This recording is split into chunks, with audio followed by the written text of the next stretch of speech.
Hello दोस्तों, यह एक ख़ास तरह का सीरीज है जीके का जो कि आपका काफ़ी इम्प्रूवमेंट ला सकता है और लाएगा ही।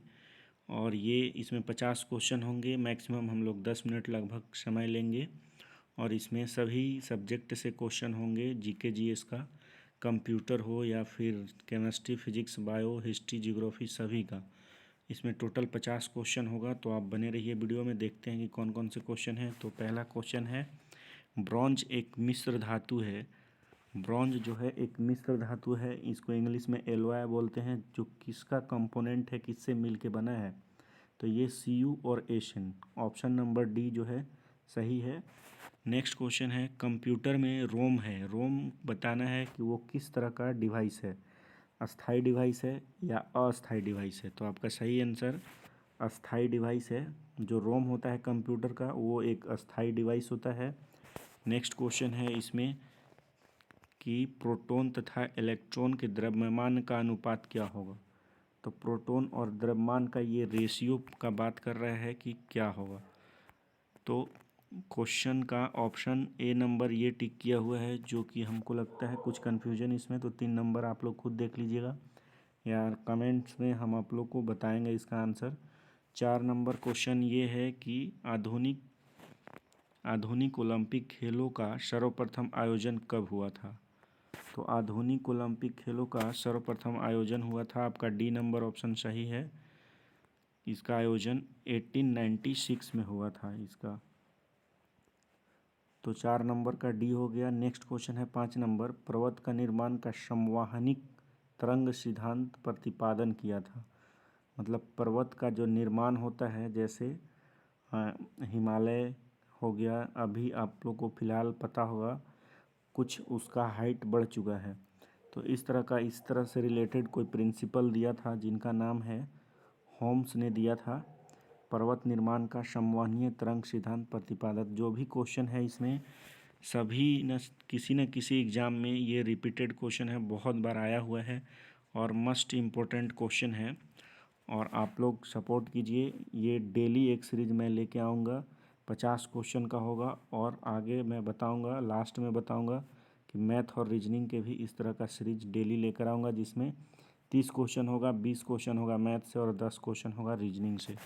तो हम लोग नेक्स्ट क्वेश्चन देखते हैं कि भारतीय राष्ट्रीय कांग्रेस के 1905 के बनारस अधिवेशन का अध्यक्ष कौन था। तो आप लोग खुद इसका आंसर करिए कि इसमें भारतीय राष्ट्रीय कांग्रेस के 1905 बनारस अधिवेशन का अध्यक्ष कौन था।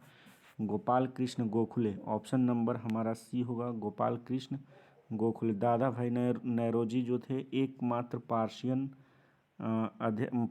सबसे पहला पार्शियन अध्यक्ष दादा भाई नौरोजी थे नेशनल कांग्रेस का। नेक्स्ट 7 नंबर क्वेश्चन है, अखिल भारतीय राष्ट्रीय कांग्रेस के प्रथम महिला अध्यक्ष कौन थी।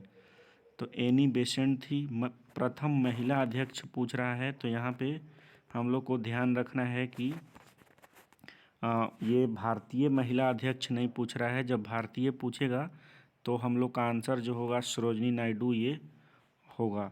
लेकिन इस क्वेश्चन का 7 नंबर का आंसर हम लोग का एनी बेसेंट होगा। 1917 में अखिल भारतीय राष्ट्रीय कांग्रेस की प्रथम महिला अध्यक्ष एनी बेसेंट थी। नेली सेन गुप्ता भी बनी है 1933। सरोजनी नायडू 1925 1925। अब इस बार का एनटीपीसी में ये क्वेश्चन पूछा गया था कि सरोजनी नायडू कांग्रेस की अध्यक्षता कब की थी। नेक्स्ट क्वेश्चन है 8 नंबर, कदाम्बनी बोस भी है जो, तो 7 नंबर का आंसर हो जाएगा सी ना ऑप्शन। 8 नंबर है, निम्नलिखित राज्य युग्मों में से किस राज्य में समान प्रतिनिधित्व प्राप्त है। तो इसका सही आंसर दोस्तों आप लोग कमेंट्स बॉक्स में दीजिएगा, क्वेश्चन में कुछ डाउट है। नेक्स्ट क्वेश्चन है, चूना पत्थर खनिज का मुख्य घटक निम्नलिखित है। मतलब ये बताना है कि चूना पत्थर जो होता है वो खनिज का कौन सा घटक होता है। तो ये आपका कैल्शियम कार्बोनेट होता है। कैल्शियम कार्बोनेट, बी ऑप्शन इसका सही जवाब है। आगे हम लोग देखेंगे, कैल्शियम कार्बोनेट CO3 होता है इसका। नेक्स्ट है, तारपीन प्राप्त किया जाता है। तारपीन किससे प्राप्त किया जाता है, तो चीड़ से प्राप्त किया जाता है। तारपीन का जो तेल होता है वो चीड़ से प्राप्त किया जाता है। चीड़ एक पौधा है। 10 नंबर का ऑप्शन सी आंसर सही होगा। 11 नंबर है, निम्नलिखित में से किसे सागरमाथा के रूप में जाना जाता है? तो एवरेस्ट पर्वत। 11 नंबर जो क्वेश्चन है वो है एवरेस्ट पर्वत को सागरमाथा के नाम से जाना जाता है। संगमरमर किसका कायांत्रिक रूप है? चूना पत्थर का। और चूना कौन सा चट्टान का है? तो ये कायांत्रिक चट्टान का है। तो इसका डी ऑप्शन सही हो जाएगा। 12 का 13 है, पृथ्वी के डैश में नीफे निकेल और फेरस होता है, मतलब आयरन पाया जाता है। तो ये पृथ्वी के किस भाग में पाया जाता है? तो क्रोड़ में पाया जाता है। नीफे निकेल और फेरस दोनों ही पाए जाते हैं। नेक्स्ट क्वेश्चन है, किसने खंभात में तोड़ी गई मस्जिद के पुनर्निर्माण के लिए आर्थिक सहायता दी थी? ये क्वेश्चन हिस्ट्री का है। इसमें पूछ रहा है कि खंभात में जो मंदिर था, मस्जिद था सॉरी, वो जब तोड़ा गया था उसका पुनर्निर्माण में कौन सहायता प्रदान किया था, मतलब दोबारा उसको निर्माण कराने में कौन सहायता प्रदान किया था? तो आइए ऑप्शन हम लोग देखते हैं। तो इसका सही आंसर हो जाएगा जय सिद्धराज। ये जय सिद्धराज है जो कि खंभात का मस्जिद में पुनर्निर्माण में सहायता प्रदान किया था। नेक्स्ट क्वेश्चन है 15 नंबर, चित्रगुप्त स्वामी मंदिर जो चित्रगुप्त का एकमात्र मंदिर है कहाँ स्थित है? तो ये उज्जैन कहाँ पे है? एमपी में है ये उज्जैन। चित्रगुप्त स्वामी मंदिर जो कि चित्रगुप्त का एकमात्र मंदिर है, ये उज्जैन में है। डी ऑप्शन सही होगा। 16 का, अलाउद्दीन खिलजी के सेनाध्यक्षों में से कौन तुगलक वंश का प्रथम सुल्तान बना? तो ये गाजी मलिक था। गाजी मलिक जो था ये अलाउद्दीन खिलजी के सेनाध्यक्षों में से तुगलक का प्रथम सुल्तान बना था Ghazi Malik. Option number A. 17 नंबर क्वेश्चन है, किस सेनानायक को बीजापुर के सुल्तान ने 1659 में 1659 में शिवाजी को दबाने के लिए भेजा था, मतलब शिवाजी से मुकाबला के लिए भेजा था, जो शिवाजी का क्षेत्राधिकार था उसे जीतने के लिए। तो ये औरंगजेब ने भेजा था। ऑप्शन नंबर बी हो जाएगा फजल खां। ये बीजापुर में भेजा था शिवाजी से लोहा लेने के लिए, औरंगजेब ने फजल खां को। नेक्स्ट क्वेश्चन है 18 निम्नलिखित में से किसने सांप्रदायिक अधिनिर्माण घोषित किया था? तो रैमजे मैकडोनाल्ड जो था ये सांप्रदायिक अधिनिर्माण, शायद ये कॉमनल कोड का बात कर रहे हैं। सांप्रदायिक अधिनिर्माण रैमजे मैकडोनाल्ड। 19 नंबर क्वेश्चन है, सरगासो सागर स्थित है। ये काफ़ी बार क्वेश्चन पूछा जा चुका है। सरगासो सागर ये उत्तरी अंध महासागर में है जो कि सरगासो सागर स्थित है। 20 नंबर क्वेश्चन है कि केंद्र सरकार के व्यय का सबसे बड़ा मद कौन सा है? तो ये ब्याज भुगतान है। 20 का ऑप्शन नंबर सी हो जाएगा। 21 नंबर है कुल्लू घाटी, बहुत ही फेमस क्वेश्चन है। कुल्लू घाटी निम्नलिखित किन पर्वतों श्रेणियों के बीच अवस्थित है? तो ये धौलाधर और पीर पंजाल, ये शिवालिक में पड़ते हैं। कुल्लू घाटी निम्नलिखित में से किस पर्वत श्रेणियों के बीच अवस्थित है? तो धौलाधर और पीर पंजाल के बीच है। 22 नंबर क्वेश्चन है, पेसमेकर का क्या काम है? पेसमेकर का क्या कार्य है? तो यह हृदय स्पंदन को समायोजित करता है। ये जब ये हम लोग को ट्रांसपेरेंट करके लगाया जाता है हार्ट में पेसमेकर, जो कि हृदय स्पंदन को समायोजित करता है। ये ऑप्शन नंबर बी हो जाएगा। 23 नंबर क्वेश्चन है, इंदिरा गांधी नहर का उद्गम स्थल क्या है? ये भी बहुत बड़ा क्वेश्चन है एक अपने आप में। तो इसमें है हरिके बैराज है। ये बी ऑप्शन नहीं होगा बल्कि सी होगा, हरिके बैराज। निम्नलिखित 24 नंबर क्वेश्चन है, कोयले के निम्नलिखित प्रकारों में से किसने सर्वाधिक प्रतिशत कार्बन अंश होता है? तो एंथ्रासाइड कोयला में सर्वाधिक कार्बन होता है। 25 नंबर क्वेश्चन है, मानव डिंब में गुणसूत्रों की संख्या कितनी होती है? तो मानव डिंब में गुणसूत्रों की संख्या 46 होती है। 23 पेयर कह सकते हैं हम लोग। 22 जोड़ा जो होता है वो अदर ऑर्गन्स का निर्माण करता है, जबकि 2 जोड़ा जो गुणसूत्र होता है XX महिलाओं में XY पुरुषों में, जो कि वो लिंग का निर्धारण करता है। नेक्स्ट हम लोग क्वेश्चन देखते हैं। निम्नलिखित में से ये 26 नंबर क्वेश्चन है आप लोग के सामने, जो कि थोड़ा इसको जूम कर लेते हैं हम। 26 नंबर है, निम्नलिखित में से वह ग्रंथ कौन सी है जो शरीर के ताप को ग्रंथि कौन सी है जो शरीर के ताप को कंट्रोल करती है? तो हाइपोथैलेमस है, जो कि प्रमस्तिष्क में ये पाया जाता है। ये हमारे बॉडी का ऐसा ग्लैंड है जो हाइपोथैलेमस, जो कि प्रमस्तिष्क में पाया जाता है, जो हम लोग के बॉडी का टेम्परेचर को कंट्रोल करता है। मतलब कि आप कितने भी ठंडे या कितने भी गर्म प्रदेश में चले जाइए या कहीं भी चले जाइए, लेकिन हम लोग का बॉडी का जो नॉर्मल टेम्परेचर है वो 37 डिग्री सेल्सियस ही रहता है। तो ये कंट्रोल करने का काम कौन करता है? तो हाइपोथैलेमस ग्लैंड करता है। 27 नंबर क्वेश्चन है, कोबाल्ट 16 आमतौर पर विकिरण चिकित्सा में प्रयुक्त होता है क्योंकि यह उत्सर्जित करता है। कोबाल्ट 60 जो होता है ये गामा किरणें इसमें से रिलीज होता है, जो कि ये चिकित्सा में प्रयुक्त होता है, मतलब कि चिकित्सा में इसका उपयोग किया जाता है। तो कोबाल्ट 60 ये पूछ रहा था, आमतौर पर विकिरण चिकित्सा में प्रयुक्त होता है क्योंकि यह उत्सर्जित करता है। मतलब क्या उत्सर्जित करता है? अल्फा किरणें, बीटा किरणें, एक्स किरणें या गामा किरणें?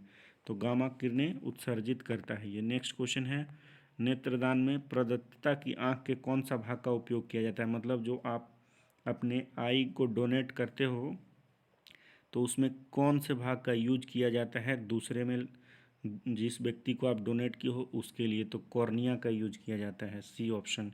29, सुक्रोज नामक एंजाइम शर्करा को बदल देता है। मतलब सुक्रोज जो है, सुक्रोज नामक एंजाइम जो है शर्करा को किस में बदलता है? तो ग्लूकोज में बदलता है। ठीक है। नेक्स्ट क्वेश्चन है 30 नंबर, निम्नलिखित में से कौन सा रोग फफूंदी के कारण, मतलब फंगस के कारण होता है? तो ये होता है आपको धान का कूट रोग। धान का एक कूट रोग होता है। खैरा जो होता है, धान में खैरा रोग, ये भी काफ़ी बार क्वेश्चन पूछा जाता है। ये जिंक की कमी से होता है, तो इसका सही ऑप्शन हो जाएगा बी नंबर। 31 है, द्वैत शासन प्रणाली को समाप्त किया था। लॉर्ड हेस्टिंग ने इसको समाप्त किया था, द्वैत शासन को। 32 नंबर है, निम्नलिखित में से किस देश ने 2016 में ओलंपिक खेलों में हॉकी के लिए, खैर ये क्वेश्चन तो अब ये उस टाइम का करंट का क्वेश्चन रहा होगा, अब इस क्वेश्चन से लेना देना नहीं है। 33 में, भारत में मीठे जल की सबसे बड़ी झील कौन सी है? बुलर झील है, जम्मू कश्मीर में है, ये तो सभी जानते होंगे। 34, ओटावा किसकी राजधानी है? तो ओटावा जो है कि कनाडा का राजधानी है। नॉर्वे का ओस्ले है। संविधान में संशोधन की प्रक्रिया को किस देश के संविधान के आधार पर बनाया गया है? तो दक्षिण अफ्रीका है ये। कनाडा संघीय व्यवस्था है। स्विट्जरलैंड से लोकपाल, ये बहुत इंपॉर्टेंट क्वेश्चन है। स्विट्जरलैंड का संविधान से लोकपाल का प्रावधान लिया गया है। संविधान संशोधन का प्रक्रिया अनुच्छेद 368 में है, आर्टिकल 316। 36 में, निम्नलिखित में से कौन सा एशियाई शेरों का घर, होम ऑफ एशियाटिक लायन कहा जाता है? तो गिर नेशनल पार्क, जो कि आपको गुजरात में मिलेगा, और बंगाल टाइगर जो है कि आपको पश्चिम बंगाल सुंदरबन वाले इलाके में मिल जाएगा। Kanha national park Madhya Pradesh, Dudhwa national park UP, Jim Corbett का बात कर रहा है उत्तराखंड, जिसका पहले हेमिश Corbett national park, Jim Corbett का बात कर रहा है, जो कि उत्तराखंड में है। 37, रक्तचाप मापने के लिए निम्नलिखित में से कौन सा उपकरण का प्रयोग करते हैं? स्फिग्नोमैनोमीटर का प्रयोग करते हैं, जो कि 120/80 होता है। 38, क्रिकेट में निम्नलिखित में से कौन सी क्षेत्ररेखण स्थिति सीमा रेखा के समीपस्थ होता है? तो थर्ड मैन जो हम लोग यूज करते हैं वो उसकी स्थिति का ये बात कर रहा है। नेक्स्ट क्वेश्चन हम लोग देखते हैं कि क्या है।